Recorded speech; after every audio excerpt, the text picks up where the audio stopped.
Hello. Hello. Good evening, beautiful people. Good evening. Welcome back to another episode of Honest Conversations with Chinaza Favour. In fact, welcome back to a special edition of Honest Conversations with Chinaza Favour. I am so happy to be here. And particularly nervous because of the nature of this conversation. So, today we are going to be having the hot seat.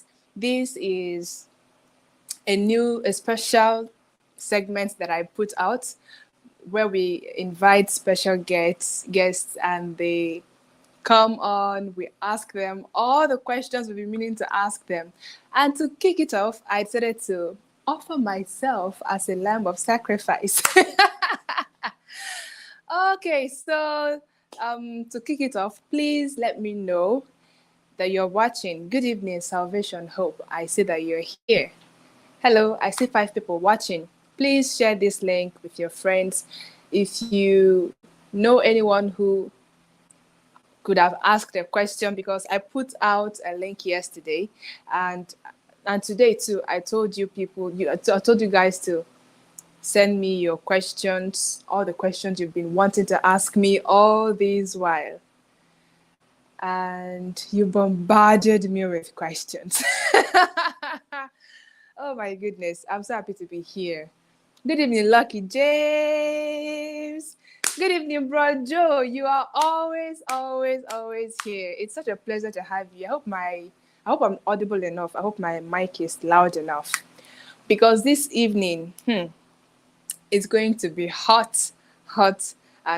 Please share this link. Get your friends to join. This is more like get to know Chinaza Favour kind of conversation. Or would I say know me more, because majority of what I do is online, but then I gave you guys the chance to ask me questions you've been wanting to ask. Okay, so to get started already, I don't want to waste any of your time because I have a lot of questions to answer here, and I'm going to attempt to do that in an hour. What is the time? This is 7 minutes past 9. So I hope for us to be done by 10 p.m. If you're excited, please put in the fire emoji. Let me see that you're excited. Good evening, Tido Alamizie. Good evening. All of you, Ma, can I ask you a personal question? Today, you get all the answers you've been wanting to get. All right, so 15 people are watching. That's good. Can we increase the number? Share and share and share. All right. So I'm going to get started with the first question that I have here. All right. The first question that I have here is, how did you work on your focus? How did you work on your focus? Okay.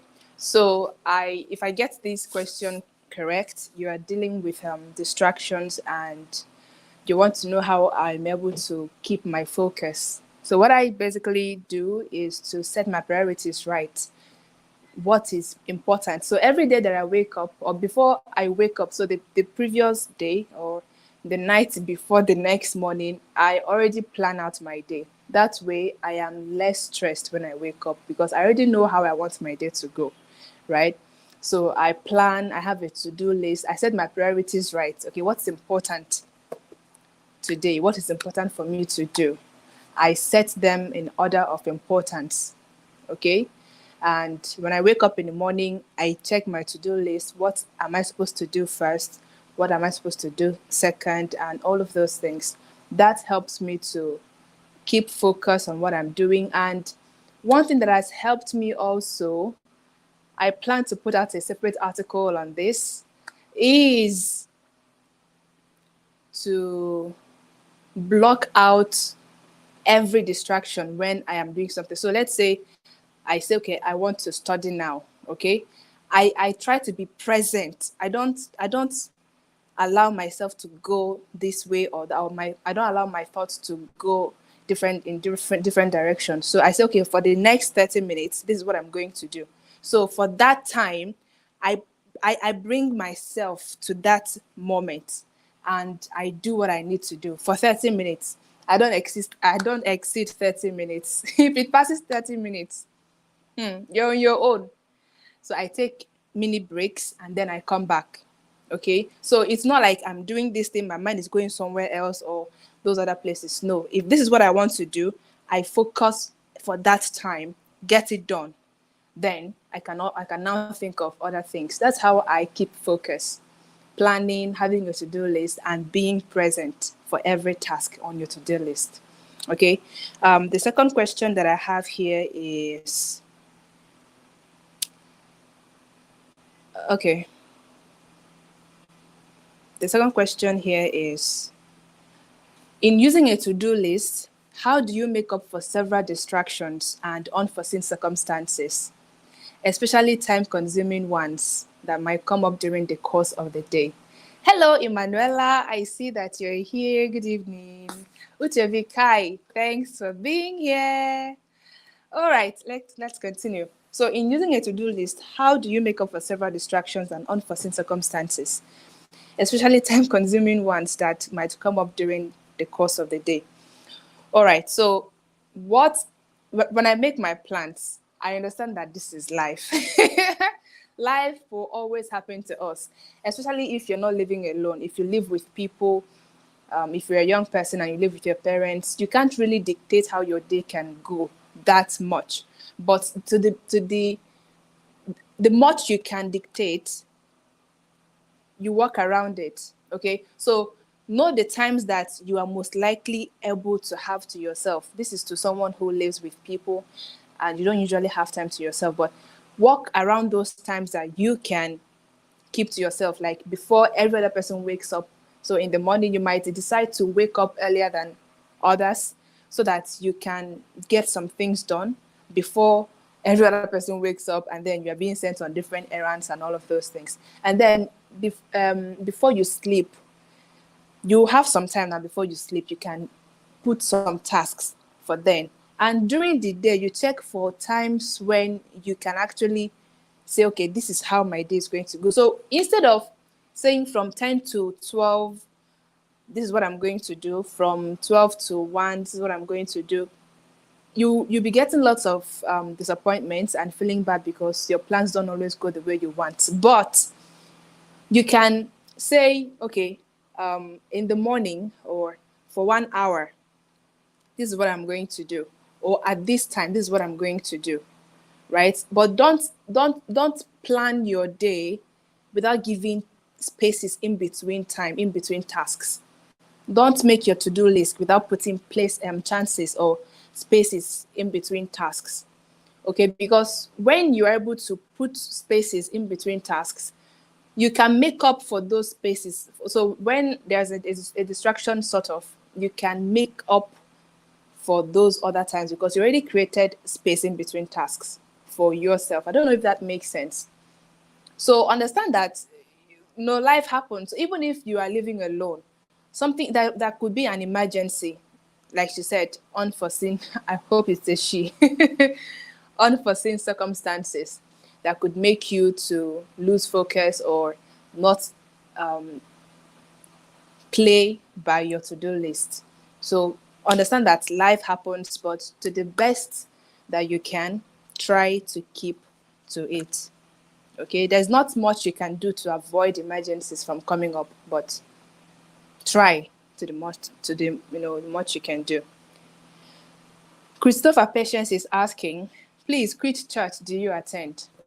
I usually don't answer this question because majority of the time people judge me based on how I dress. I don't make up, I don't wear earrings, I don't use attachments, I don't wear trousers and all those. So they have this notion of the church that Chinaza Favour attends. And when they ask and I tell them this is the church that I attend, they're like, you don't dress like the people that go to your church. You don't dress like your church people. And I'm wondering, how do my church people dress? So I'm sorry, I cannot answer this question. I am a Christian. I'm a member of a body of Christ. We are all children of God. That is all that matters. I'm sorry, but if you read my posts, my articles, especially if you read my book, Dear Young One, you will know when I mentioned my spiritual head, what we call him. That will give you an idea of the church that I attend, but I'm not going to tell you by myself. This is the church that I attend. All right, quickly, let's go on to the next question. How can I grow my social media followers? See, I'm following it one after the other. How can I grow my social media followers? So, what I can say is be intentional, okay, about your journey on the online space. Be intentional. You have to, first of all, know what you are online to do.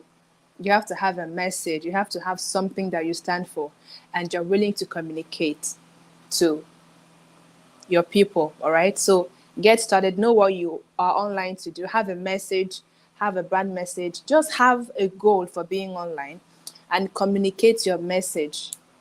Communicate your message on your own profile or on your page or Instagram account, wherever you are, whatever social media platform you're using, Twitter, anywhere. Communicate, get started in your own surrounding. And that by that I mean your profile and any other platform that you're using. When you have when you put out valuable articles and contents and you don't have much followers, this is a course that I'm creating. I shouldn't be giving you this tip, but I'm going to give you just one. Okay. So one that works really well is, especially if you don't have lots of followers right now, is to join communities that have your kind of interests. So let's say you're interested in personal development, you can join communities that have personal development as one of their core values or what they measure in. Okay, so we have communities like Head Start Africa, we have Serene Africa, we have Open. All those they're writing platforms, but they are also committed to personal development. All right. So you join communities that have similar interests as you, what you're doing, and you become active in those communities. This works like magic. You become active, you put out valuable content in those groups, in those communities, Telegram communities, WhatsApp. If it's a WhatsApp group that allows members to post, you can put out posts in any community that you find yourself in that it is allowed, right? Valuable content, value. The, the key word is value. So when you put out valuable content in those communities, people that are there, because you don't have the followership, but you can leverage on those communities. So people that are in those communities, when they see what you post and they like what you post, they find it valuable, they're going to click on your name and visit your profile. They want to see more. They want to see what more you have to offer. That is why I said you have to start building from your own profile so that when people visit you, they are going to see something valuable and they would want to follow you. But if you only put out valuable content in other people's communities and your own profile looks like a graveyard, was still is a dumping ground for every of your friends. So anyone that tags you, it appears in your own on your own timeline. I mean, what's going on? Someone tags you and 99 others. You're attending crusades anyhow online. I don't understand. You have to optimize your own social media profile because these days our social media handles are our CV. I've received lots of invitations just based on what I do online, right? So you want what you do to speak for you on your own social media platform so that when people visit you from those communities, they will see that you're doing well and they'll follow you. Okay, another one that looks like it's still on the same point is when people in those communities, when people make valuable contents, put out valuable posts, drop valuable content, valuable comments, comment, please comment, because This is visibility that you're looking for. You want people to know you, and the goal is to bring them to your profile. So you want to put out valuable content. Now, there's only one person that I do this with. Only one person. It's not something that I do everywhere. If you know me, if you followed me, so you see that I don't comment everywhere. I don't even post everywhere. But there's only one person that whenever he puts out a post, there is something that will always push me to comment. That, I mean, his post always strikes a chord in me. And I find myself just writing and writing and writing as a comment under his post. And I cannot tell you just how many times those comments have brought followers to me without even being, intentional about, okay, I'm going to comment so that people can see me. No. These are things that I used to do. I didn't even know there were strategies. It's when people started asking me, like, what do you do? How do you even grow your followers? That I started looking back, and taking record. Okay, these are the things that actually worked for me. So on Hair South Africa, I comment majorly on Junubidi's posts. The second to the last one, I was so carried away. I kept on typing and typing, and the comments that I made got over 100 reactions. And I was like, are you serious? And majority of those people who reacted to my comments visited my profile, and of course, they followed. So that is how you grow your followership. One tip. The rest, when the course is out, I'm going to share with you. Okay? Did you find that valuable? I know you got that. You found that valuable.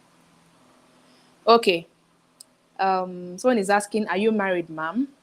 I'm going to answer every question that relates to marriage.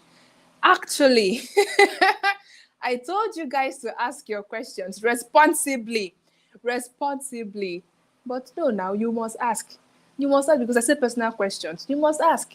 So I have 68 messages here on this platform, and over 40 of them are all about marriage. So I'm going to answer those ones later when I'm done answering every other question here. Okay.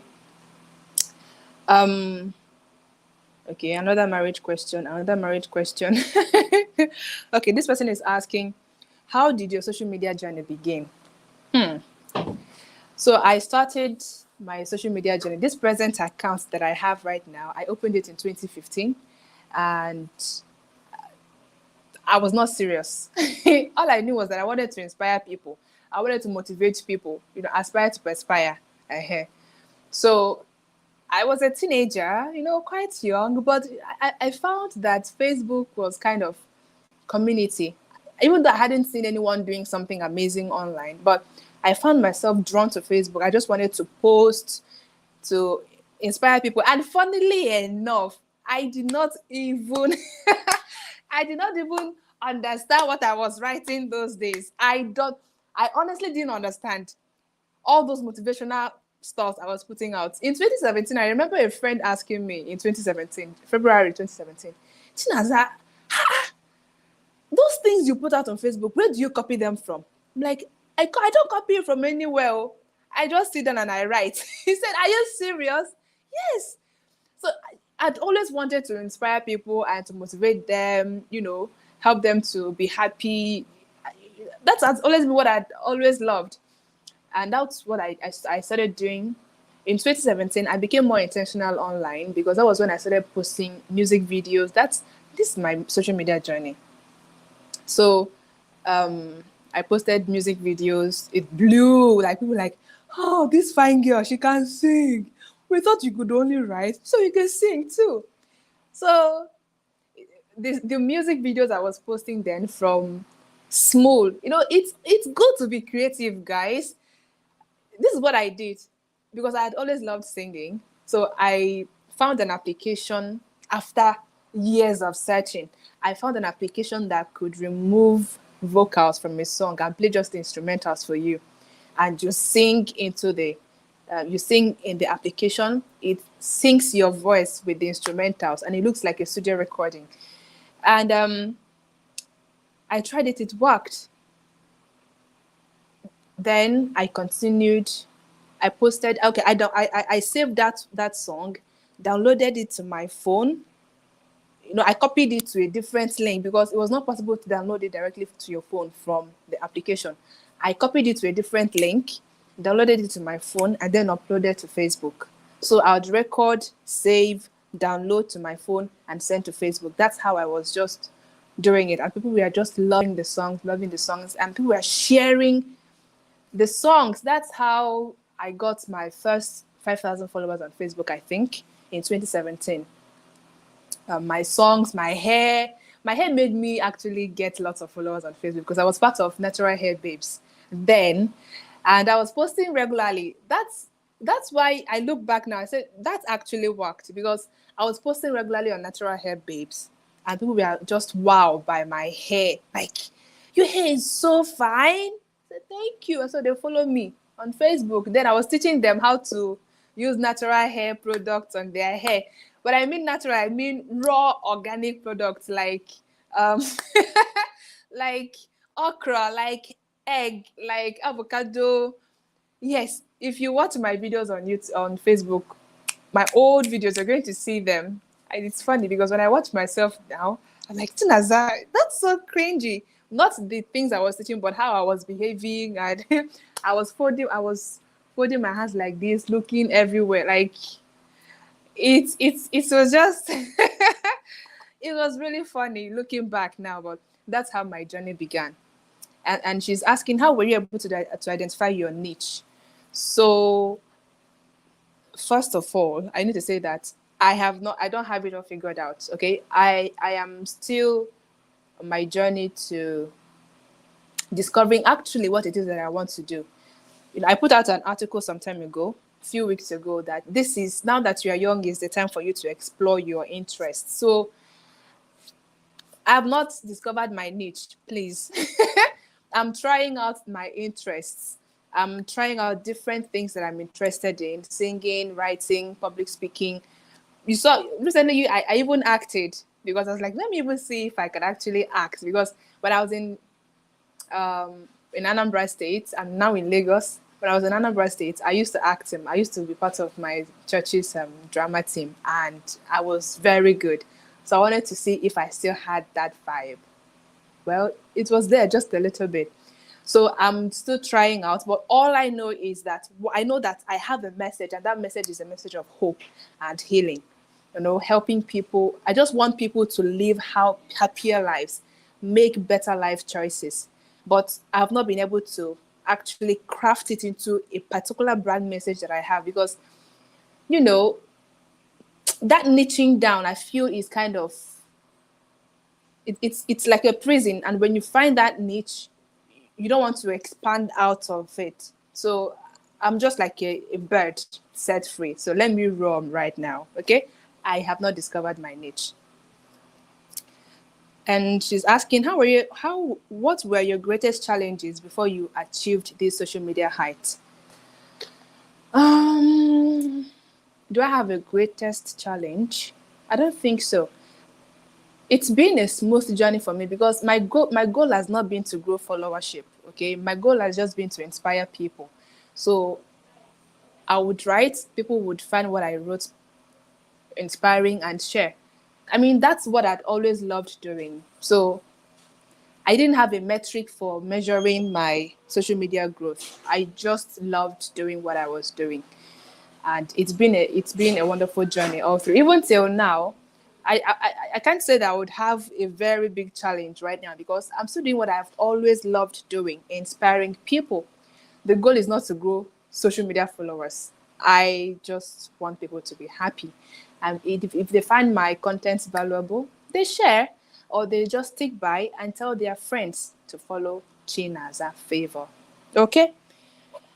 What advice will you give to someone who wishes to change people's life, just as you're doing on social media, via social media? What would I advise anyone who wishes to change people's lives? To be clear on what you actually want, okay? To be clear on your goal, because you have to tell yourself the truth. If your goal is to make money online, tell it to yourself. It's not a crime, it's not a sin. If your goal is to grow, for people to know you, tell it to yourself. Don't just say you want to change lives. Okay, be truthful to yourself. I mean, the last person or the worst person to lie to is yourself, and you can't even lie to yourself. That's the truth. So be truthful. If you really want to change lives, get started.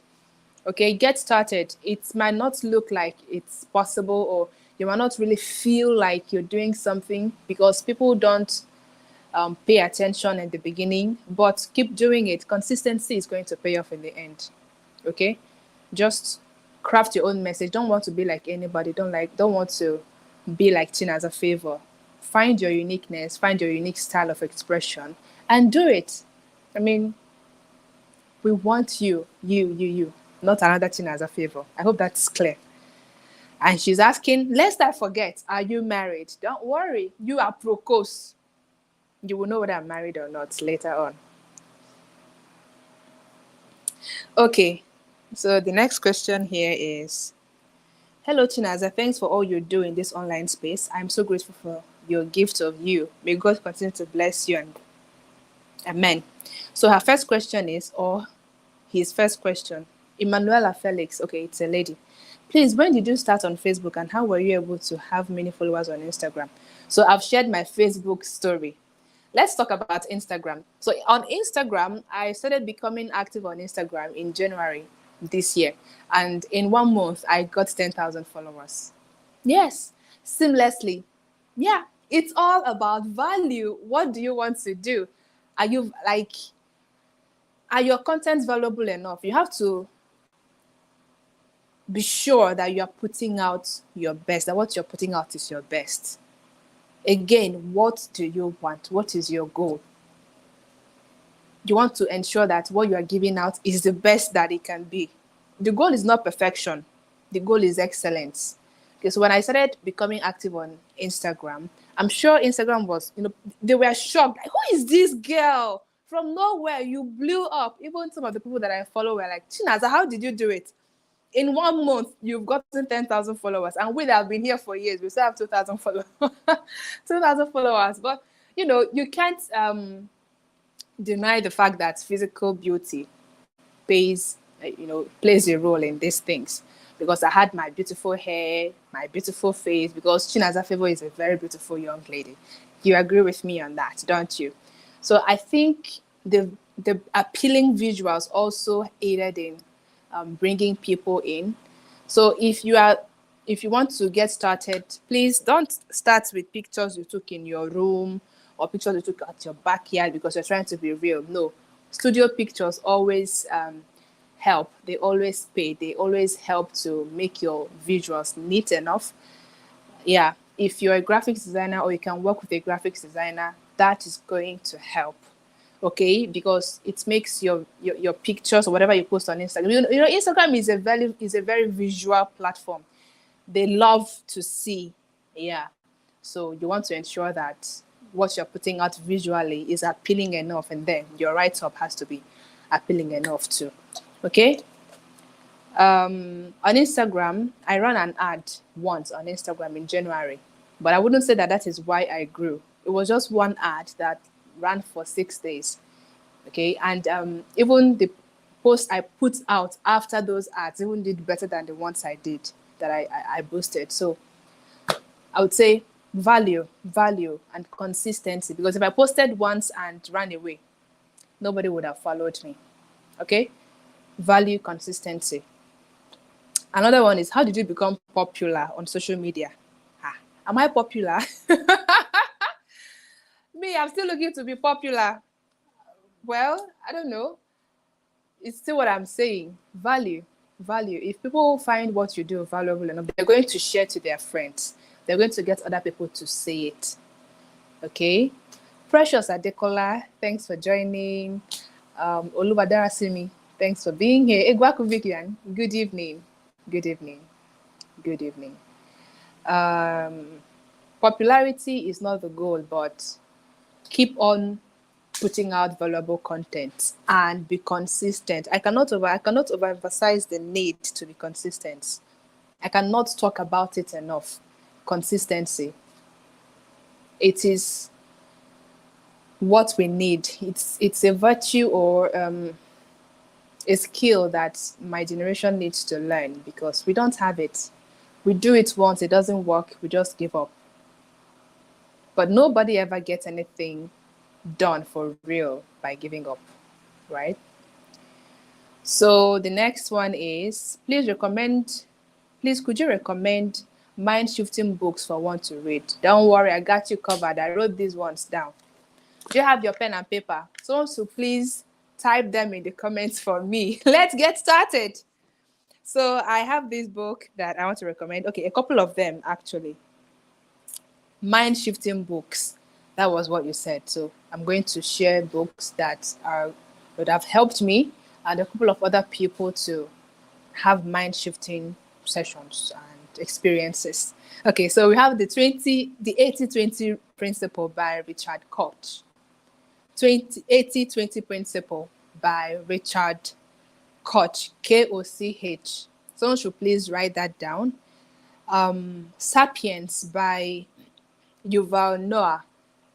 Sapiens by Yuval Noah. Yuval is Yuval, Noah. The Power of Now. This book is powerful. The Power of Now by E-Chat. The names of these people is always funny. E-Chat Toll. E-Chat. Yeah. Then Toll is Tolle. Not serpent. I mean sapiens. Sapiens. Homo sapiens. Yes, precious. Thank you. Another one is The Miracle Morning. This book will change your life. The Miracle Morning by Hal Elrod. The Miracle Morning. Another one is The 5-Second Rules by Mel Robbins. You're going to love this book. Precious. The Power of Now is E-Chart. The chart is CHART. Don't mind me, I don't pronounce like the Americans. I say it's E-Chart. Then you know that there's an R in the T in the sentence or in the word. E-Chart. ECHART. Then Toll. TOLLE. All right. Then Start with Why by Simon Sinek. Gosh, this book is amazing. You need to read it. All right. And another one that I have here is Man's Search for Meaning. You need to read this book also by Viktor Frankl. I mean, with the title of the books, actually, you can find the books, okay? And she also said I should recommend a book on public speaking too. But I can't recommend just one because one might not be you might not like one or one might not work for you. So you need to try out another one. So I have about 4 books here on public speaking that I need you to check out. All right. The first one is Speak with No Fear. Speak with No Fear by Mike Acker. Speak with No Fear by Mike Acker. Acker is ACKER. Am I too fast? I'm sorry. I'm just trying to keep to time. Another one is You Got This, or you can always come back to watch the replay, okay, and get it right. You Got This by Lisa Klayman. You Got This. Then go and get Dale Carnegie's books. Dale Carnegie. Let me pronounce it the American way. Dale Carnegie. That sounds weird. Dale Carnegie. Go and get his books on public speaking. He is huge. He's great. Speak with No Fear is Mike Acker. Okay, then You Got This by Lisa Klayman. Clay is KLEI man. Klayman. Okay, those are the books I can recommend on public speaking. Dale Carnegie's books, please go and get his books. And any book on TED Talks, like Talk Like TED or TED Talks, the official guide, the official TED guide to public speaking. You can get any of those books and they are powerful. Okay. She's asking, how can I overcome stage fright and speak confidently as you do? Am I a confident speaker? Thanks for the compliment. One thing that has helped me is telling myself one thing that has helped me is telling myself that this is a conversation. I like having conversations. That is why the name of this show is Honest Conversations. I don't like to see it as public speaking, or if I'm going on a stage, I don't see it as public speaking. Even when I'm invited by my church to talk to the youths, like preach. Well, once I get up, I tell them, I'm not here to preach. I don't know how to preach. All right? I'm here so we can talk, so we can have conversations. And when I have it in my mind that this is a conversation, I'm able to calm down. I'm able to just flow like I'm talking to myself or like I'm talking to someone that I'm familiar with. And if it's a very large crowd, I tell myself, Chinaza, calm down. This is a conversation just on a larger scale. This is a conversation. Just tell it to yourself, like, this is a conversation. The way you talk to yourself, the way you talk to your friend, talk like that. Be yourself. Just be authentic. Just ensure that you have prepared.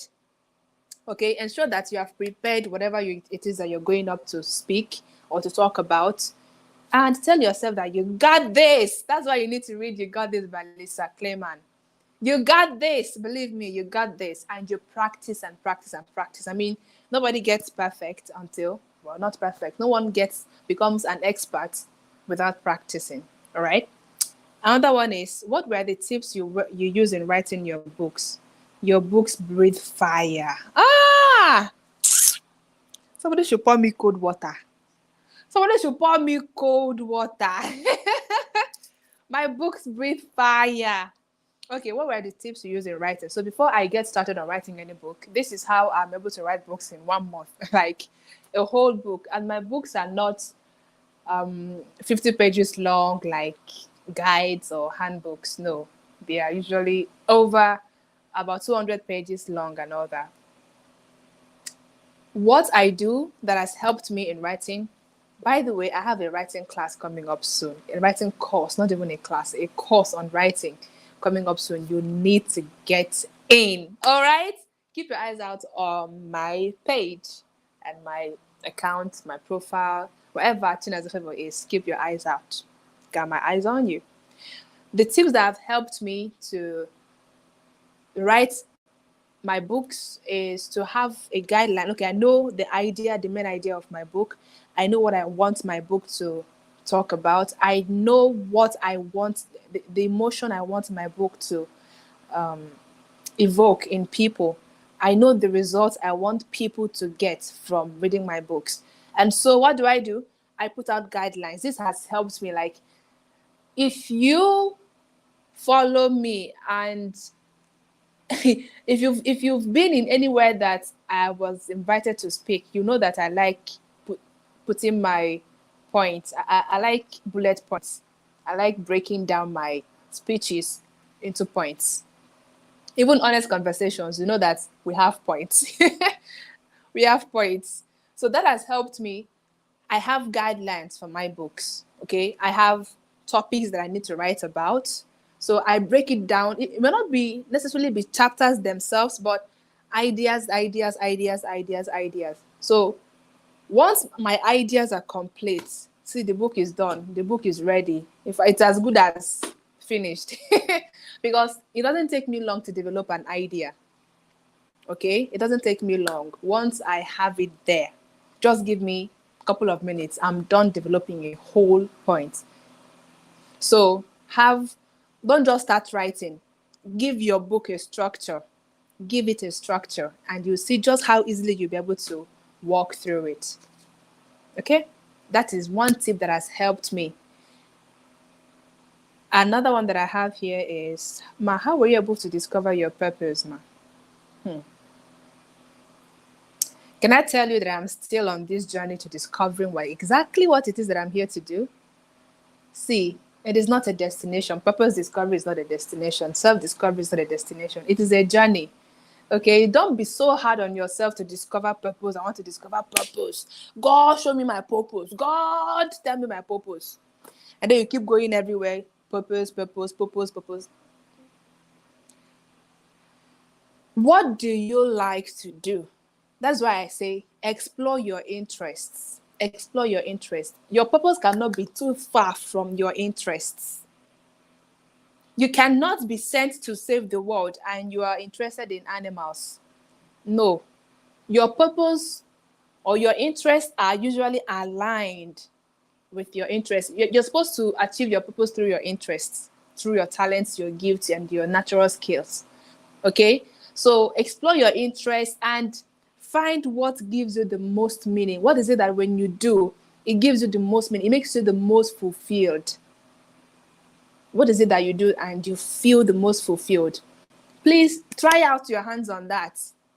Try out your hands on those things.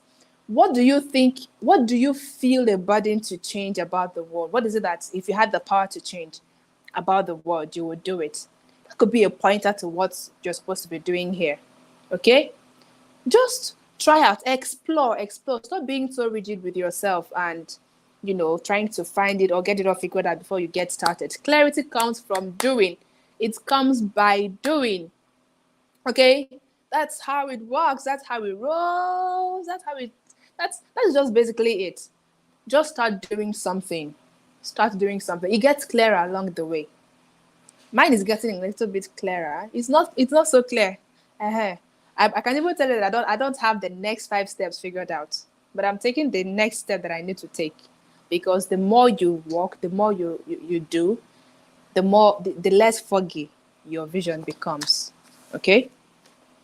I hope that was impactful. Tell me, show me, give me your fire emojis in the comments. Let's do this. I would have played a song, but YouTube will just put a copyright infringement on us. So the next question that I have here is from Precious. How did you discover yourself, ma? Okay, this one is not purpose discovery, self-discovery. So as a teenager, I'm not sure we're going to be through by 10. No. As a teenager, I battled with identity crisis a lot because of several things that happened to me. But as a 21-year-old, I started asking questions. I started reading articles online. Who am I? I'm tired of being lost and feeling empty, I didn't want to just go through life anyhow like every other person anymore. So I started reading articles. Many of them told me to look deep within and you discover yourself. See me looking deep within with all the heartbreaks and all the scars and all the flaws and weaknesses that I had. Looking deep within was a very wrong advice for me. So I went to God. I told him, God, I'm tired. Who am I? Because I had defined myself by my name, my experiences, my past, my background, my gender, my health conditions, and a lot of things. You need to read my book, Who Are You Really? Okay? It's all there. So I began to ask questions and ask God. He told me, you're my child. And then he began to show me exactly what it means to be a child of God. I can't go into the details right now because it's going to take a long time. But as a child of God, if you've given your life to Christ, you have an identity that cannot be taken away from you. But away from spiritual identity, you need to know your personality type. Now, I'm not talking about melancholy. That one is even better. I'm an introvert. I'm an extrovert. We now have ambivert. Jesus. I wonder what that has to do with what you're here to do and how you can even discover yourself. And then we took it a step higher to you're melancholy, you're sanguine, you're choleric, you're phlegmatic. Me, I have a blend of all 4. Depending, it depends. Naturally, I am phlegmatic. Don't talk to me, I will not talk to you. I'm fine. I don't want any problem. But if I'm comfortable with you, I'm sanguine. I can play, I can talk, I can dance if I'm comfortable with you. And then when we need to get things done, you see my choleric side, like my choleric and melancholy side. The people that are working with me know that Chinaza Favour. to please her, to do something that actually satisfies her. It's more like you have to bend, you have to work on your head to be able to provide or design something that I really like. My graphics designer, thumbs up to you, Kufre. You are doing an amazing job. An amazing job. So my melancholy side, which is the perfectionist side of me, would always criticize, not negatively. I would always want to get everything perfect and all together. So based on that, where do you want me to now place myself? Huh? So I advise that you go to 16personalities.com. Someone please put that in the comment section. 16personalities.com and take the test. It's going to creep you out. Believe me, it's going to creep you out because it's very accurate. It's going to show you exactly the kind of person you are, your tendencies, your weaknesses, your strengths, the job of the career paths that are most suited for your personality. I mean, you'll be like, ha, who told this people about me? Yeah. And you feel finally someone that understands me. And that is because you gave the right answers. And so when you're taking this test, 16personalities.com, please, I want to say that in the comments. When you're taking this test, please don't answer based on what you wish you were or what you wish were to be the reality. Answer based on what you currently are, what you're currently doing. All right. And then you wait for the result. You can always upgrade, you can always get better, you can always modify your behaviors and your habits to get better. And after 5 months or 6 months, you can come back and take the test and you're going to see improvement in your personality type. Okay? Because in September last year, I took the test. I was an advocate, a very beautiful personality type. But this year, last month, I took it and I'm now a mediator. Amazing stuff. Amazing stuff because I've been able to work on myself. Now, no personality is better than the other, just that those weaknesses that advocates have, I no longer have them.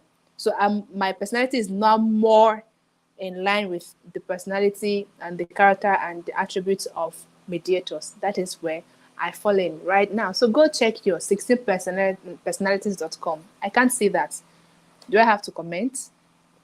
Help me put that in the comment section. 16personalities.com. Okay? Go there, take the test. You're going to love it. Another one is, what made you to take a resolution on becoming a better version of yourself? Because I was tired of being the old me. I was tired of feeling pity for myself. I was tired of just living. Did I say living? I was tired of existing. You know, I understood that this life is mine. Nobody's coming to save you. Nobody's coming to save me. And so whatever I want from my life, whatever I desire for myself, I should be able to work for it. I should stop hosting pity parties. That's what I call it. Pity parties. The worst or the highest or the best you can get from pity parties is, hey, yeah, sorry. So you keep blaming your parents, you keep blaming people in your life who didn't do well, who didn't do you good. You keep blaming your family members. They didn't send you to good schools and all that. But the question is, now that you are grown, what are you going to do? What are you going to do now that you're grown? Stop pushing blames and take your life seriously. That's the only time you're going to experience real growth. Okay? That's when I took resolution for myself to get better. 16personalities.com. 16personalities.com. I can't see it. Maybe because of, for whatever reason, I can't see it from here. But if you've posted it, thank you very much. The third question that this person is asking is, with how far you have gone, Ma, how did you start your journey of who you are now? I think I've shared that. Okay. What is your advice for youth that want to be the best they can but are discouraged by family and friends? Girl, guy, this is your life. That is the truth. This is your life. Nobody should live it for you.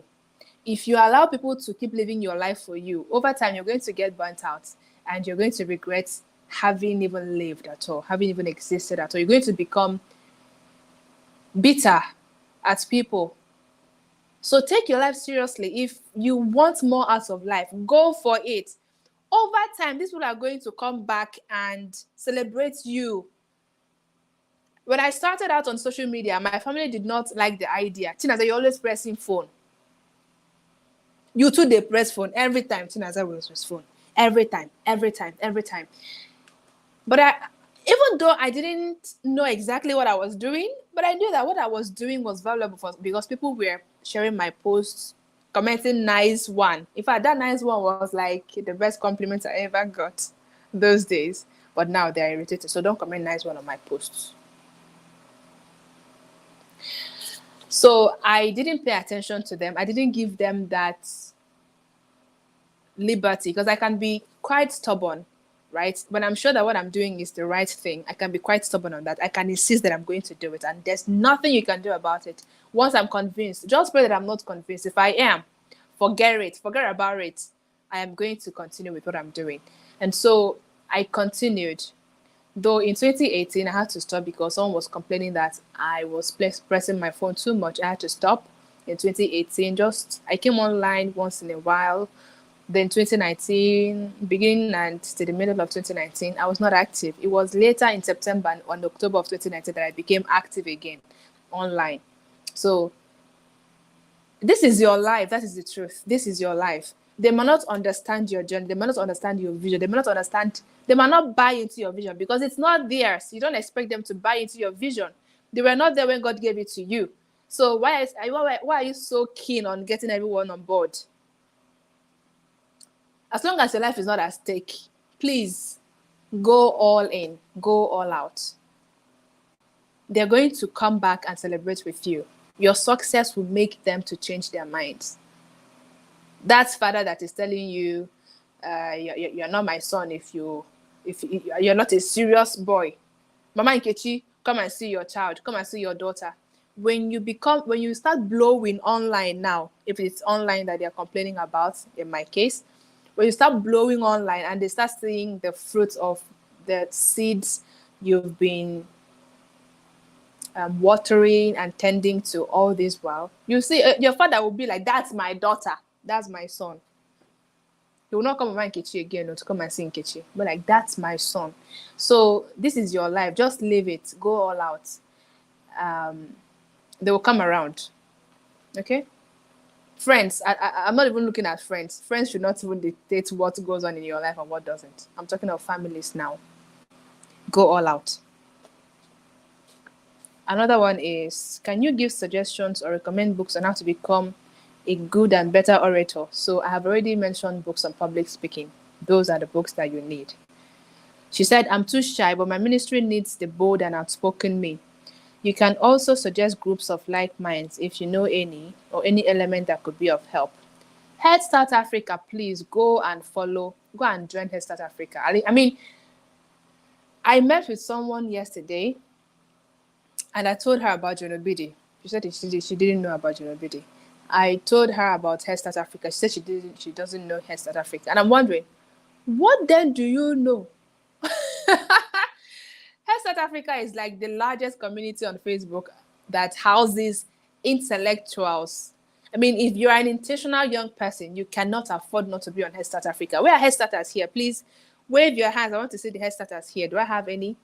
Don't tell me no. If you're a Head Starter, Vivian, I know you're a Head Starter, right? If you're a Head Starter, please comment. Let them know that we have people here. Join Head Start Africa. Start from there. Okay. Someone is asking another marriage question. Skip. This one is asking, Miracle, I haven't been a good reader. I mean, I don't read for a long time. Even when I tried to, it doesn't work. How do I overcome it? So start with books that, I see Head Starters. Amarati Isaac, Precious, I see you. Angel Leonard, I see you. We are here. Head Start Africa is the truth. So you cannot read for long because you're not finding it interesting. I suggest you start reading books that you find more interesting. Read on topics that interest you more. And when you're able to cultivate that culture of reading, then you can move on to less interesting ones. And also, I don't know if you're talking about academic books, because if that academic books, there's nothing I can do. I mean, nobody's coming to save you here. You have to push yourself to study because you have to pass your examinations. But if it's self-help books, motivational books, and all that, start with the ones that interest you. Start with story books if you like stories. And when you now have the habit of wanting to read, you can now move on to less interesting ones. And when you pick up those less interesting ones, check through the table of contents and see the topics that could pique your interest. Start from there. You see that before you are done, you would want to read more of the other topics and chapters. Okay? I hope that was helpful. Another one is, how were you able to balance being a married woman and being visible on social media? Priorities. Priorities. What's important? And then being present when you're supposed to. So if it is mommy duties that I have to do, I am present with my baby. If it's social media, I am present on social media. If it is couple issues, I am present with my partner. So it is very, very important. Be present for every phase or every part of your life that you want to find expression in. Be present, right? Another one is, I love to know how one can discover purpose. I've talked about that before, so pass.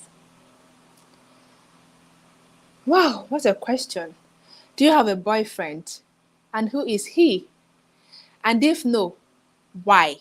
Sir, I pass. Another one is, sometime last year you celebrated the birthday of a young boy, which people assume to be your son. Okay, this is another marriage question. I told you we are going to talk about those ones later. So let's talk about personal development and all those other ones now. Okay, another marriage question. Okay, this one is asking, I get depressed easily and gradually lose concentration and interest in my studies, and other things matter to me rather than succumb to. Rather, I succumb to surfing the internet 24/7 and overthinking always. What do I do, ma'am? So you get depressed easily. What are you eating? Let's start from there. Some Harvard. Hello. Thanks for joining, sir. Thank you. You get depressed easily. What do you eat? What do you eat? What are you eating? Last year, I shared that. In fact, before last year, from April last year and before, I used to tell people that I'm very prone to depression, that I have the tendency to get depressed easily. That, in fact, that my personality is depressing. I did not know that what I was eating was contributing to how I was feeling. Hello, Kellison Concepts. Hi. I didn't know that what I was eating was contributing to how I was feeling until I paid attention. I noticed that on days that I took soda, all of you that are taking soda, somebody will break my head today for mentioning this. Soda. If you like Fanta, you like Fanta. Yes, all of you that like Fanta. You like Coke, you like Miranda, you like Pepsi, you like Sprite, you like Team Bitter Lemon, you like Lacasera. Please. Studies have shown that soda and carbonated drinks have direct link with depression or to depression. There's a direct link. This is not me. It was when I found out that it was changing my mood. What I was eating was changing my mood.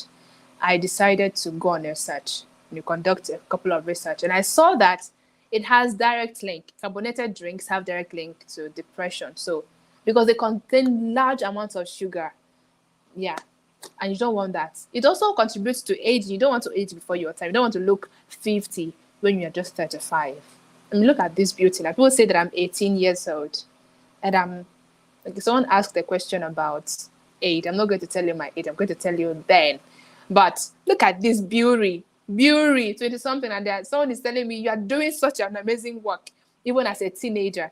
It took me a long time to convince him that I was more than, I was not a teenager. I was in my mid-20s, that I'm in my mid-20s. I mean, can you believe that? So what are you eating? It could contribute to your depressing state. And then what is your surrounding like? What are you feeding yourself? What are you feeding yourself? Now, not food that I'm talking about. What do you feed your soul through your eyes, through your ears? What are the words that you allow people to say to you? What are the words that you say to yourself? What is the content and the quality of the content of the things that you consume? Because if you always watch negative news, you're going to find yourself more depressing. See, my social media is optimized to the highest. Do you know what I mean? Negative news don't get to me fast. Yes, they don't get to me. If something bad happens right now, I will have to look and look and look and look and look before I see that something bad happens. Because the people that I follow, the people that I create my social media to show me, are people that are positive and have this wonderful positive energy, positive aura, people that don't gossip. So before I get to know anything that is bad, maybe it might be a direct message sent to me before I know that, oh, this thing happened, this thing happened. So when people talk about certain things, I'm like, I didn't know. They're like, but you're Facebook. I'm on Facebook, but I have people that I follow. I have friends. I have specialized people that I follow and that I allow in my space.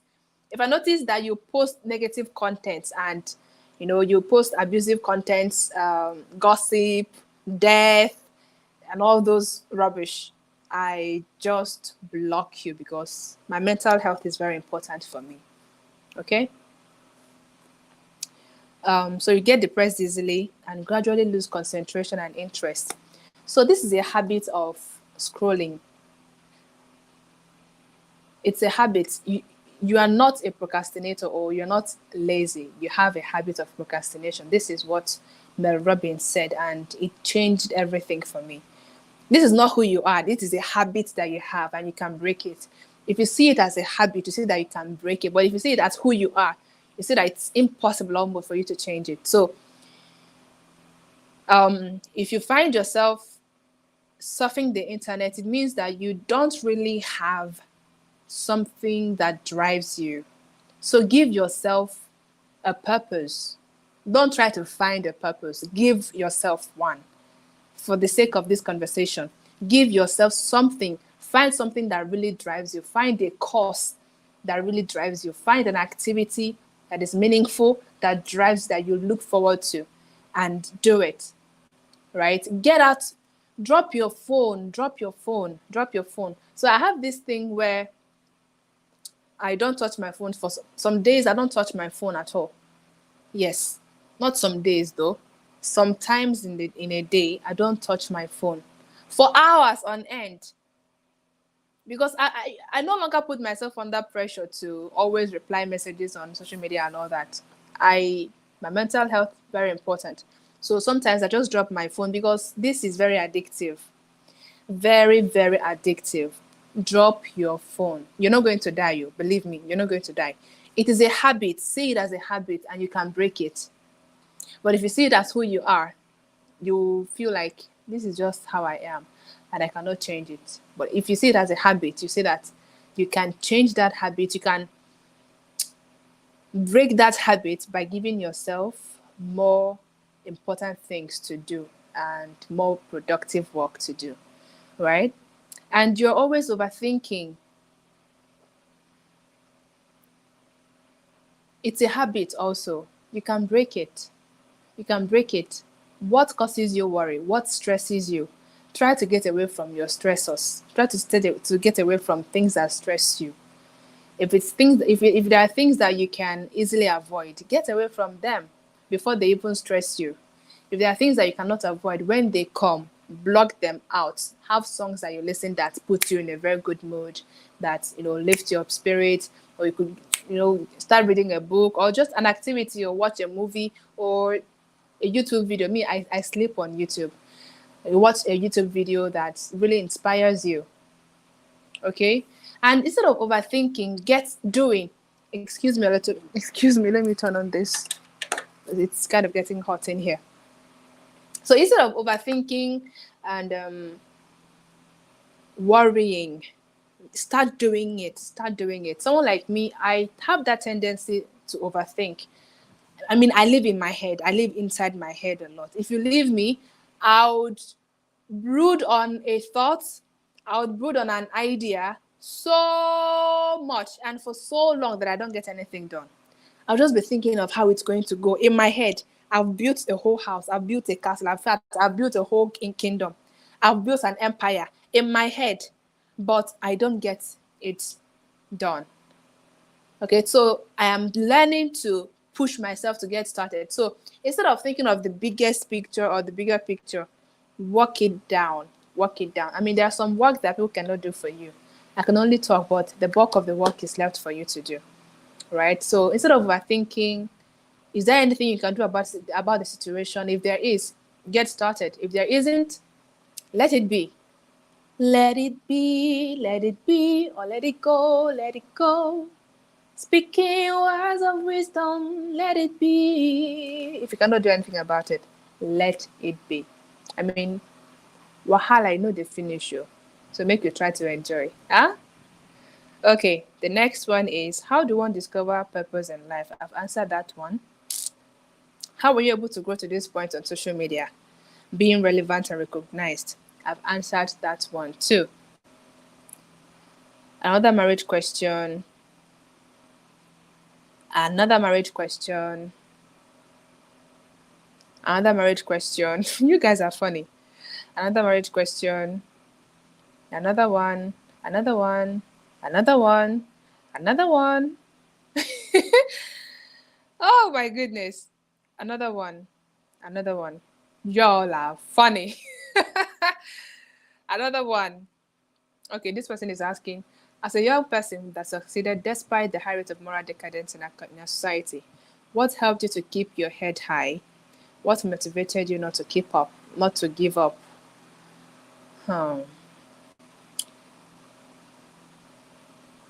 The desire to help people has helped me. I keep saying it. My goal has never been to grow on social media or to be so popular. I mean, those ones are going to come, but I'd always loved inspiring people, and so I keep doing what I'm doing. I'm not in a competition with anyone. I don't try to be like anybody or do anything like anyone does. I am me. I'm unique. I tap into my uniqueness, what makes me beautiful, what makes me unique. When everybody talks about the same thing, why should people listen to me? I am authentic. I do what only I can do.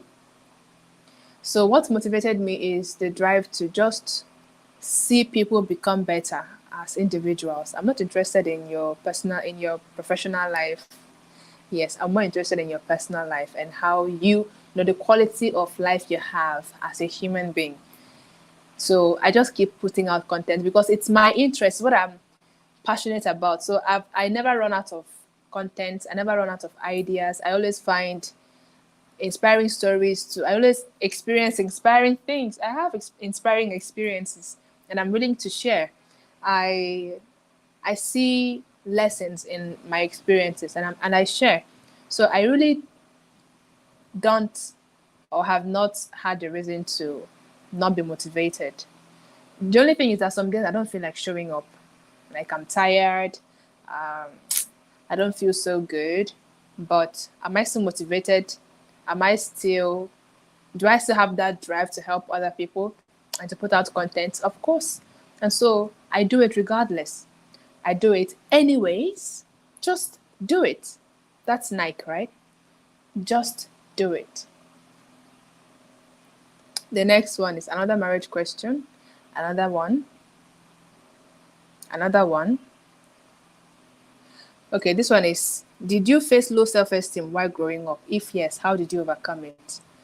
I can categorically tell you that I was the most self-conscious teenager.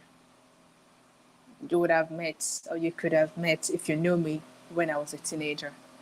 Because of my experiences, I hated myself. Oh, like I say this, my saliva disgusted me. I hated my saliva, my own saliva. Yes, I was so disgusted by myself. I I didn't feel beautiful. Everything was wrong with me, to me. Even though to others, I I was a thriving teenager. I was a beautiful young lady, but to me, I was fighting demons. I was fighting demons. So how did I overcome it? Well, one of those days I was in the mirror. I stood in the mirror after changing the way I smile. I changed my smiles twice before I got to this one. So this is not my original smile. So one of those days I stood in the mirror and I actually looked at myself. I think as a 19-year-old, I looked at myself and I told myself that you're not terrible. You're not looking bad. You have to break out of this cycle or this mindset of thinking that you're not good enough or you're not pretty enough. You are beautiful. And so I started telling myself that I'm beautiful. See, affirmations, they work. Affirmations, they work. I started telling myself that I'm beautiful. I started believing in myself, you know. And gradually, I started, I got to this point. I'm still working on myself because sometimes I feel insecure about a couple of things, but I'm able to quickly snap out of that and tap into my genius and be my confident self again. Okay, it's a journey. It's See, life is a journey. I don't understand people just wanting to get to a destination when your life has not ended. You only reach your destination when you die. Your destination here on earth, because there is life after death, right? So whatever it is that you're doing, just see it as a journey. Don't try to get it done all at once. You're amazingly gorgeous. Okay. Oh, thank you, Kalison Concepts. Thank you. I appreciate that. Whatever it is that you're doing, whatever journey you are embarking on, just enjoy the process. That was why I liked the title of my writing challenge that I hosted last 2 months. The man who loves the journey will walk further than the man who loves the destination.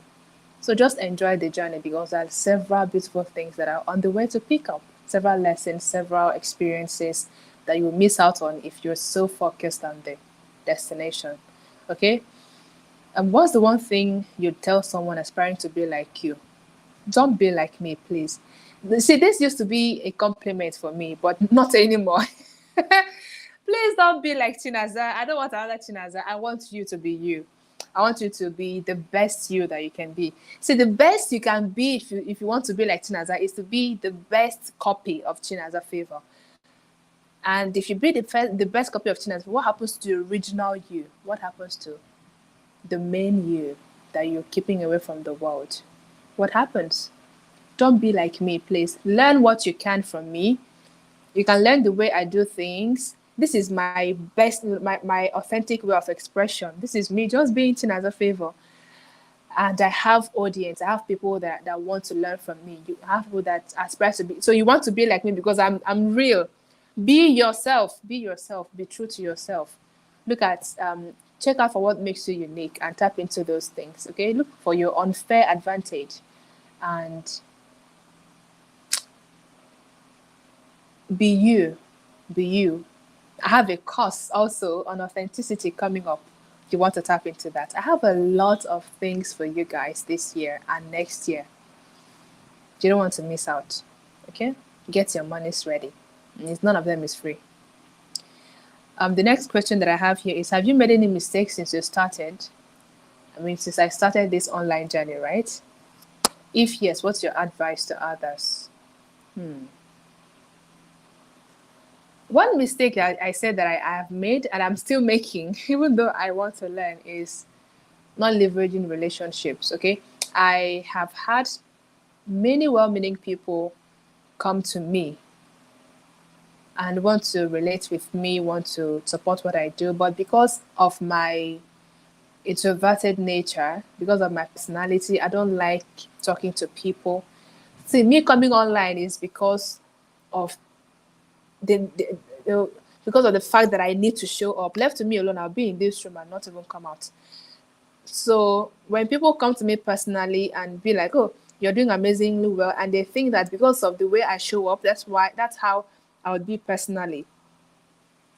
They meet a very cold person. I'm not cold, but I'll put out a cold attitude so that you don't disturb me again. So I've not leveraged relationships, and you shouldn't do that. Relationships are really important and vital in your journey, everyone's journey, social media or not. You need people. You cannot do everything on your own. You need people. I mean, if I leverage the relationships that are coming to me, if I was able to nurture the relationships that I had, or the opportunities that I had to nurture relationships, if I had utilized them, I'm sure that I would have been bigger than I am right now. But I'm learning. Okay, that's why I said I'm trying to figure this thing called life and living out. So that's a mistake I made, and I want you to not make that mistake. Another one is, how did you become who you are? By becoming, by allowing myself to be, by giving myself by allowing myself to express, by giving myself the permission to be me. I mean, I'm amazing, I'm beautiful, I'm loved. I don't need to be like them. I just need to be like me. You know that Instagram soundtrack. I'm beautiful, I'm loved, I'm so. I don't need to be like them. I just need to be like me. I gave myself the permission to be me. In fact, I'm even coming out to be even more free these days because I'd kept in for a long time. I've tried to fit into a particular mode for a very long time, but I'm learning right now to allow myself I mean, express, find your unique way of expression and be. The world is saturated with fake, so be an original. Be an original. That's how I became who I am, and that's how I intend to be even more. In fact, I got to this point by being 10% of who I'm supposed to be. So from now on, I'm stepping on full throttle. So get ready for Chinaza Favour. Okay, the next one is, she said, I don't have any question, Ma. I just want to tell you that I love you so much. Oh, my heart. Okay, there was a time I reached out to you on IG. Okay. I was at a stage of my life where I was very depressed and was ready to kill myself. Oh, I needed advice and clarity to keep going. I needed someone to talk to that would help me. I was about to give up on my young self, my education, my spiritual life, and purpose. You were not the only big person that I reached out to, but you were the only one who replied. Oh. I wasn't only happy you replied me at my 11th hour of hope, but also because the answers you gave me were healing to my soul. You did not let me go. You did not tell me to go and pray and wait till I hear what God was saying about that situation like someone else did. That would have only killed me more at that time. You gave me real answers. You made me see reasons why I should still believe in myself and in God, and that my life wasn't tied to one thing. Thank you so much, Ma. I am doing 10 times better than I was then. Oh, these kinds of messages, make me know that what I do is worth it. Thank you. Whoever you are, your name is Anonymous. Whoever you are, thank you. Thank you. I really appreciate you. Thank you. I'm glad you're doing 10 times better than you were back then. God bless you. Okay, the next one here is a marriage question. Another man, another one, another one. Y'all are funny. Okay, this person is asking, good evening, ma. Is Kabe College Amobe your alma mater? Yes, yes, yes, yes. I was a student of Kabe College from 2018 till 2014. So yes, Kabe College Amobia is my alma mater. Is my alma mater. I enjoyed my time thoroughly at the college. I even wrote the school's anthem. I don't know if you're a student of Kabe College right now, the anthem you are singing was written by me. The pledge was written by me. Okay? So yes, Kabe College alma mater is my, or did I say alma mater? Kabe College Amobia is my alma mater. Whenever I visit Anambra, I'm going to go see my old school. Okay, the next one is, how do you cope with your height and remarks from people? Okay, this is a funny question. So I have always been a tall girl. Even as a baby, I was big. As a preteen, 11, 12, I was tall. I've always been the tallest wherever I was. Always. And that made me very, very insecure. She had to put on the fan now. Yeah, so because I was already feeling hot.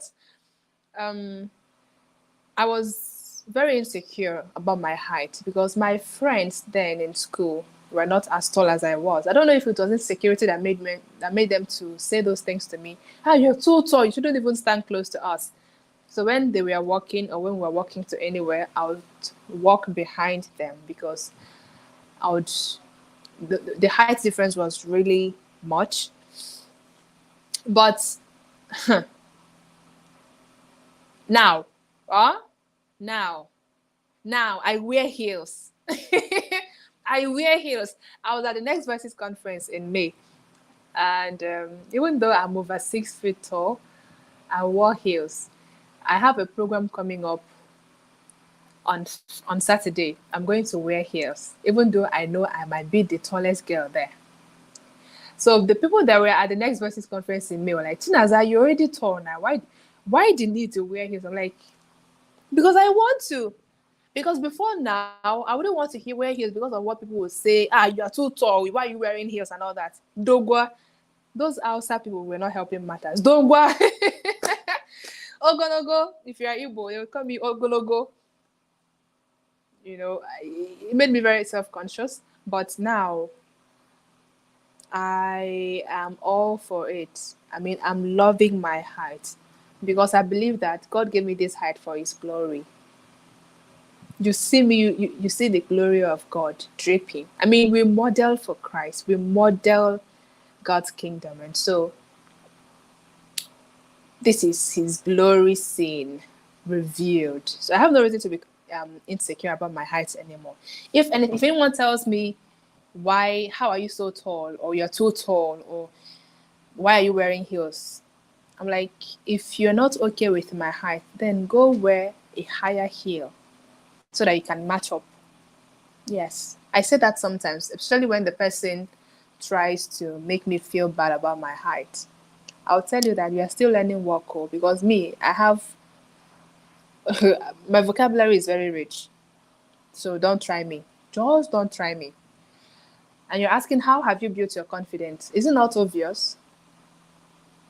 I know that my height is beautiful and it is just how God wants me to be. I mean, He doesn't make mistakes. He knows what He's doing when He gave me this height. And so let's rock that height. Let's rock it. The only challenge is that I'm too tall and so my feet is long. Finding my size in shoes is a problem.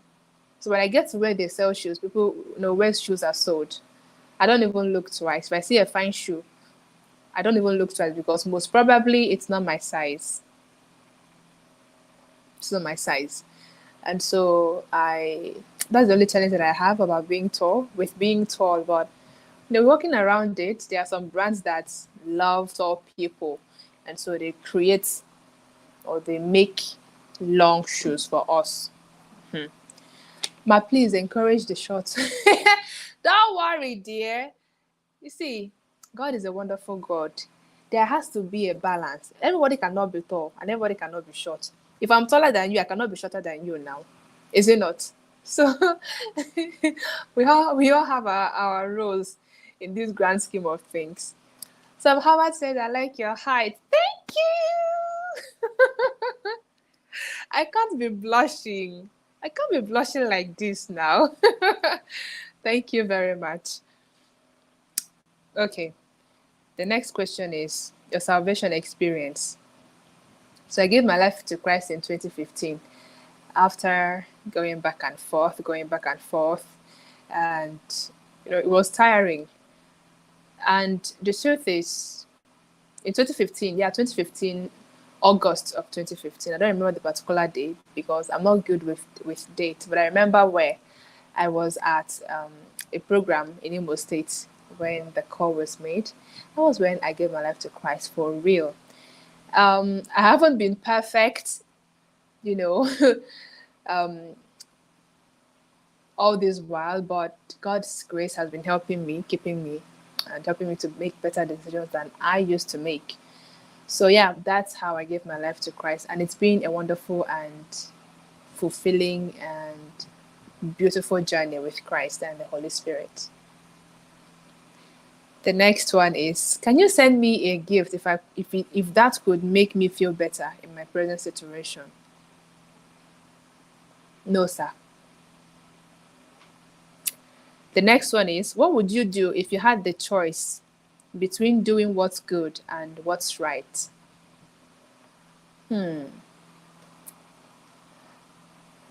I'll do what's right. I'll do what's right. But I don't think there is much difference between doing what's good.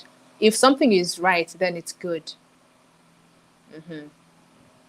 So I would always choose what's right. What's right. What's right. Good is relative, I can say. But right is right everywhere you go, in all corners of the earth. Just like mass, weight can change depending on where you are on the surface of the earth or where you are in space, but mass remains the same. Weight can change, but mass remains the same. So goods can be kind of relative based on society and all that, but right remains right. In China, in Japan, in Nigeria, in Australia, in the UK, in the US, Canada, South Korea, right is right. So I'll always choose what's right as opposed to any other thing. Okay? Physics 101. Well, another marriage question. Another marriage question. Another one. How can one overcome masturbation? Okay, so the truth is,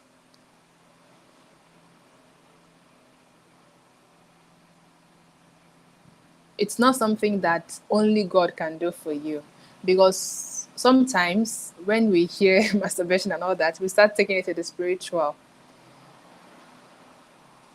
It's not something that only God can do for you. The Holy Spirit can help you. You need discipline, you need self control. Okay, if you know what you stand to lose, or if you know the negative effects it has on you, let that be enough reason for you to stop and decide that it's not going to happen again. Like, the urge is going to be there. I mean, you're human, but we don't always give in to every desire that we have. If you see an army man or a first man who makes you angry, and you have the urge to slap him or her, do you go ahead and do that? No, you don't. You control yourself, even though you are raging, you're burning inside. You control yourself.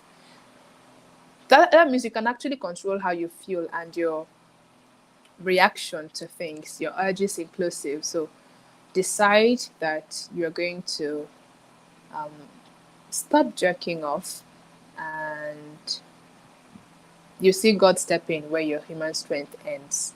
I'm trying to say it's not just all about prayers and fasting and God and Holy Spirit.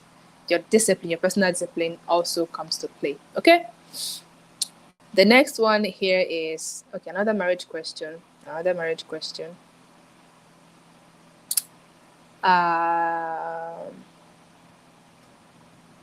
Okay, I know you have a son. Lots of people know about that. You've been pretty much open about that. So my question is, what happened? What is your story? Can you tell us your story? I completely understand if you don't want to answer this though. Okay. My second question, let's go to his second question or her second question. Says his name is or her name is MTN. Hello, MTN. Your second question is, I also know you recently got admission after some years. Yes, 7 years to be exact. I can't remember the exact number now, but please, would you like to share your experiences with us? What you've learned and unlearned, the choices you made, good and bad, their effects, and any other thing you may want us to take home. So the day I talked about getting admission, I shared my story. In details, because if I start telling that story now, we will not go. But basically, I graduated from secondary school in 2014, and I started writing jam then. And write, and I wrote until 2020 when it finally happened. But the thing is, I didn't feel like I was running out of time. Yeah, because I was already busy online. I was already busy online doing stuffs online. So when the admission finally came, I was like, okay, let's do this. It happened when it happened. I'm trying to say that there's more to you than education or your educational level. Before I shared my admission testimony in February this year, many people that came to me were asking, what did you study in school? Yeah, I got questions like that. What did you study in school? Or are you a master's degree holder? Or are you doing your PhD? Can you believe that? People were actually asking me those questions. Why? Because of the quality of what I do online and the quality of my articles, my content. So I was already busy. I didn't see my inability to gain admission as a curse.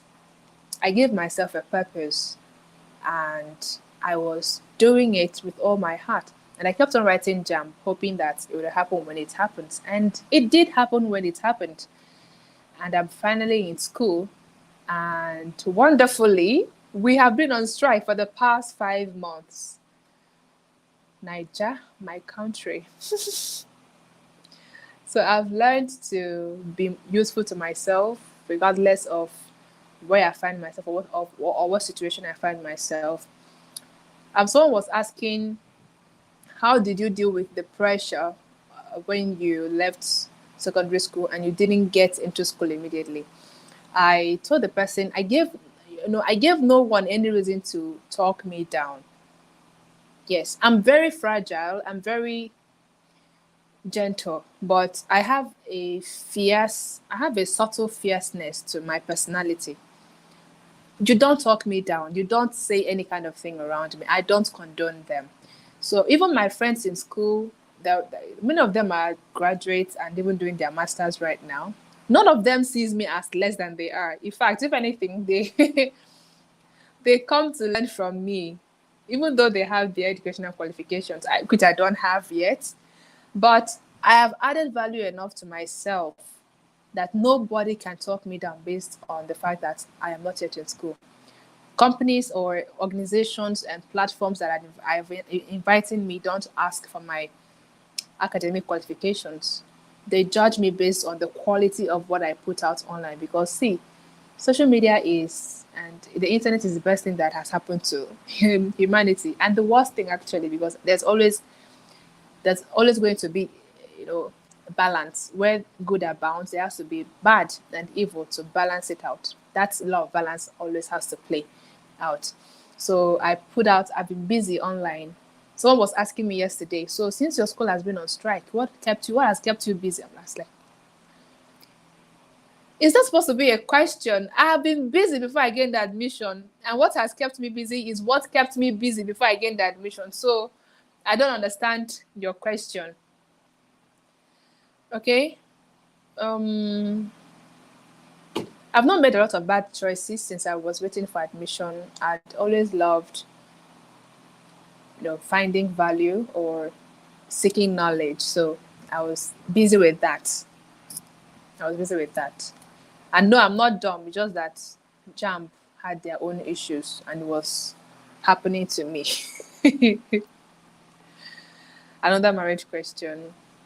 Someone is asking, Ma'am, I always look up to you. Please, can I ask for a favor? Can I please be your mentee? No, you cannot, because I don't offer mentorship now. Full stop. Yes. Hey. So to the question, Mary, I am 25 years old. I turned 25 on the 28th of March 2022. So yeah, I am 25. Okay, another marriage question. Another marriage question. Age question and state question. What state are you from? I am from Anambra State. Proud Igbo girl.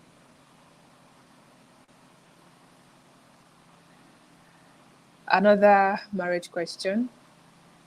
Another marriage question. What would you like to say to your younger self?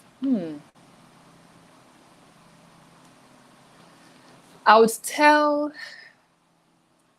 the teenage Chinaza to live. Live. To live. Because I don't remember my life as a teenager, especially from 12, 13, 14. I don't remember my life in those times because I was running away from myself and the experiences and the life that I had those times because of the experiences I was having. But that made me to lose out on a lot of things. It made me not to enjoy secondary school the way I should have enjoyed it. I wish I had participated in more activities now because, I mean, it's once. This life is, you do it once, you don't do it twice. We don't have, someone says, we are not giving another shot at life. This is the only shot that you have, and you have to give it your best. You have to live it to the fullest. You have to do what makes you happy. So I would have lived. I'm telling that younger Chinaza to live, live. It's a phase. Life is a phase. Life is a phases. Life is a phase. If you read my book, that book that you can see there, okay, there, that one there, Dear Young One. The e-copy is free, so you can download it and read. One of the letters in that book is life is in phases. Understand that life is in phases and you will not be young forever. So whatever that's going on in your life right now will not last forever. Remember those times when you thought that you were going to die or there was no way out of a certain situation. Did it kill you? See, you are here standing. So somehow it's passed. Somehow it was sorted out. People commit suicide because they think that their lives have ended or there's nothing more to their lives or that their lives was going to remain the way it was. But the truth is this is a phase. It will pass. It will pass. No matter how bad or how terrible it is, it will pass. That's one thing I wish my younger self knew. Because she didn't know it and she was running away. She was scared. She was depressed. And so I'm telling it to anyone here, live, live, live, live. You will still get through whatever it is that you're going through right now. Good, bad. Life is in phases. Please take note of that. She's asking again, Joy, have you ever been in a situation where you don't know what to do? Of course, I'm always in situations where I don't know what to do. But then how I get out of such situations is to ask myself, is there a way out? Is there a way out? If I'm faced with options and decisions to make, I just ask myself, what is the best thing that will happen to me if I make this decision and that decision? And what is the worst thing that can happen if I make that decision or this decision? So I count the cost. I look at the pros and the cons of such decisions and I choose one. Okay, then if it's obvious that this one is bad and this one is good, of course I go for the good and the right one. All right. Kellison Concept is asking, Naza, what are you studying? Hope you don't mind. Oh, I'm studying psychology. I am a student of psychology at the University of Lagos, Nigeria. Yes. So the next question that I have here is, are you in a relationship? If no, would you give someone a chance? Pass. Anonymous, but a die-hard fan of yours. That's her name or his name. But look, this looks like a lady's handwriting. Okay, it's another marriage question. This person is asking, Anonymous, how do you handle anger? How do you react when angry?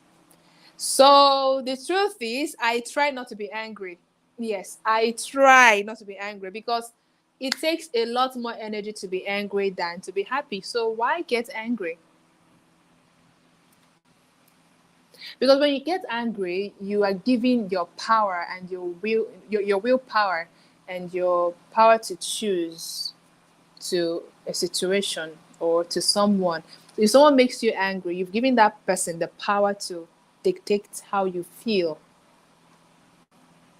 which means you're powerless. You don't have control over your life, your emotions, and all that. I mean, it doesn't make sense. So you decide not to get angry. It's a decision that you have to make, or not to get angry, because people are going to always make you want to blow up and flare up, but you decide that you're not going to get angry. So when you eventually get angry, what I do personally is to take a deep breath. Okay.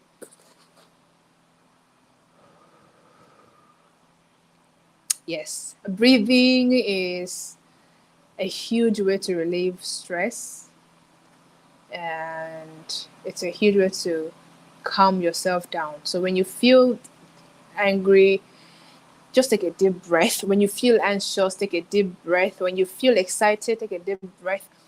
Anything that happens that leads to an increase in your breath pattern, take a deep breath and release it slowly. It's going to help you to get over, okay, to be in a better mental state. And then you keep your mouth shut. I try not to talk when I'm feeling bad, because words spoken in anger are always drastic and disastrous. And you don't want to say something that you'll regret. So you zip up. No matter what the person is saying, no matter what the situation is, zip up. If it's a partner that's making you angry, zip up and come back to the conversation when you are calm. Okay? And also, another thing that has helped me is to count numbers. So I could count from 1 to 100 and 100 to 1.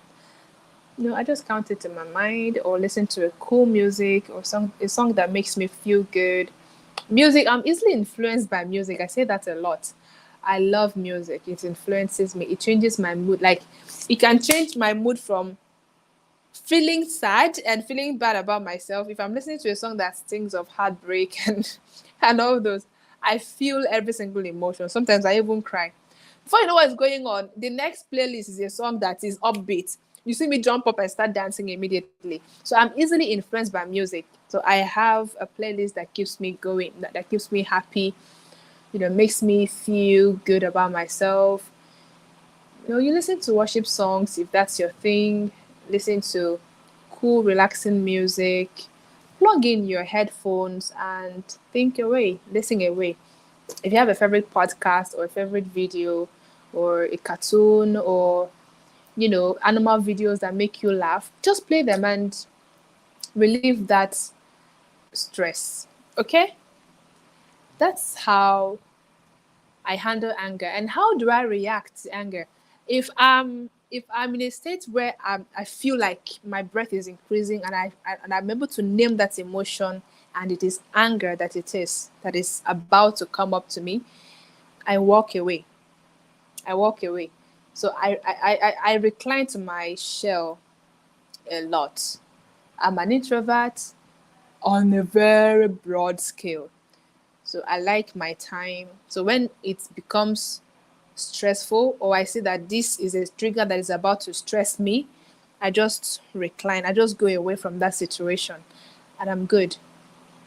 Before you know it, I'm fine and we can talk. But for that moment, for that time, just let me be. Okay? How old are you? I'm 25. So think I'm done with the questions that I have here. Let me see. There are some that I saw on my Facebook and Instagram. So let me quickly answer them before I round off. Okay? Are you getting something from this session? Please let me know. I want to know that you're finding this valuable and I'm not wasting your time. So this one says Afolabi Afosa Afolashade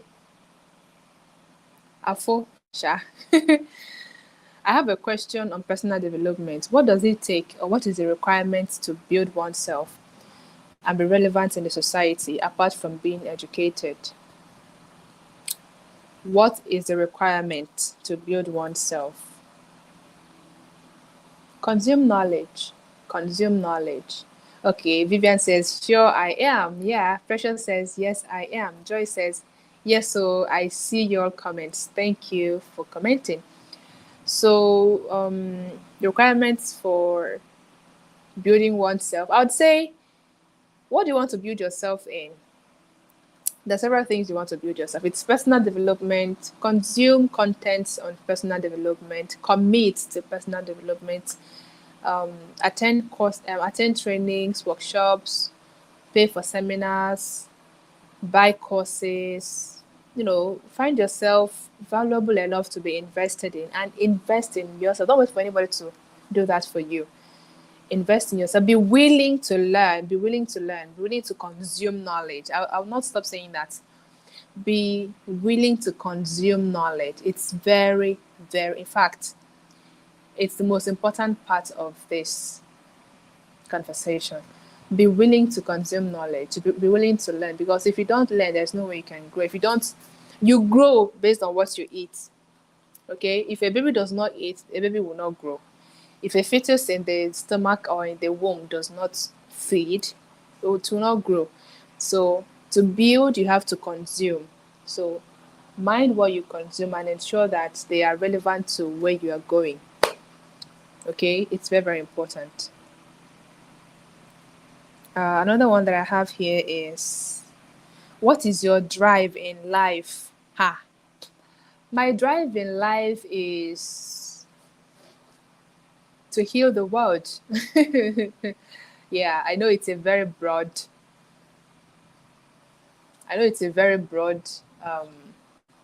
Goal, but I'm doing it one person at a time, one day at a time, taking things one step at a time. My drive is to heal the world.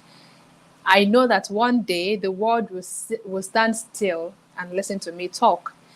And so I'm building, I'm learning, I'm growing.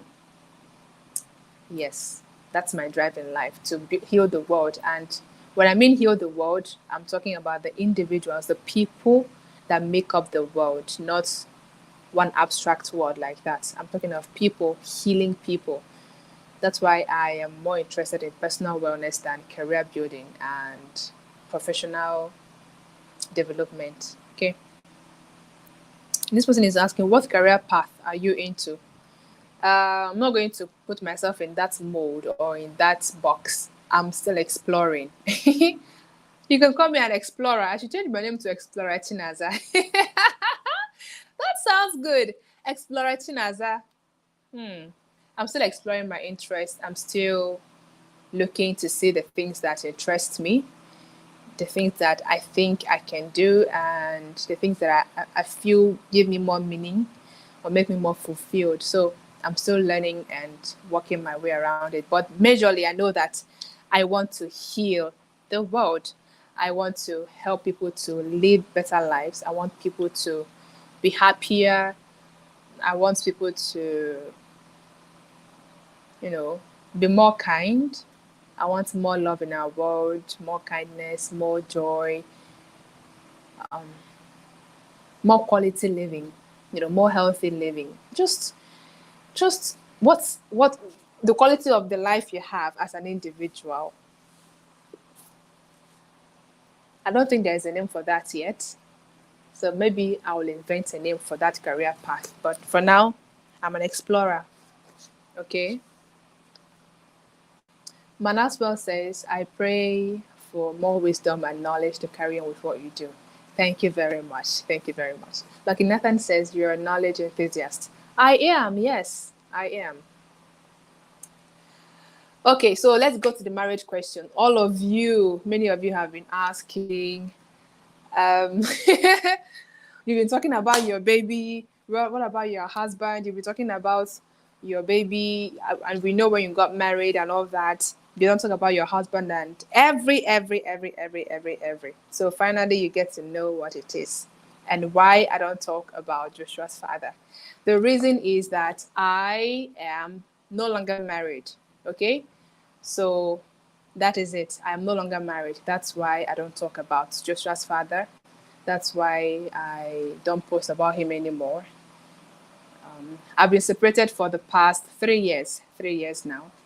So that's the answer you've been looking for. So stop asking people, stop asking my friends, stop questioning everyone that comes close to me to know why Chinaza is not posting about her baby's father and all that. I'm not a baby mama like someone asked. Someone said, I know you said that your baby was born within the confines of marriage, but you've not posted about your marriage since I got to know you. Yes, my baby was born in marriage, but unfortunately, things didn't work out, and I have to become a single mom when my baby was 9 years old. So I am no longer married. That is the question you've been looking for. Don't ask again. And for those of you that come to, can I ask you a personal question, Ma? This is your personal question, right? You have gotten the answer to it. And no, I'm not willing to tell the story of what happened, so don't ask. Yeah, that is it.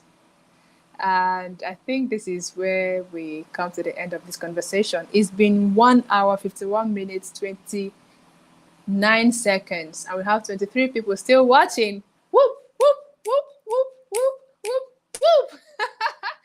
Thanks for still being here. I really appreciate you. Thanks for supporting what I do.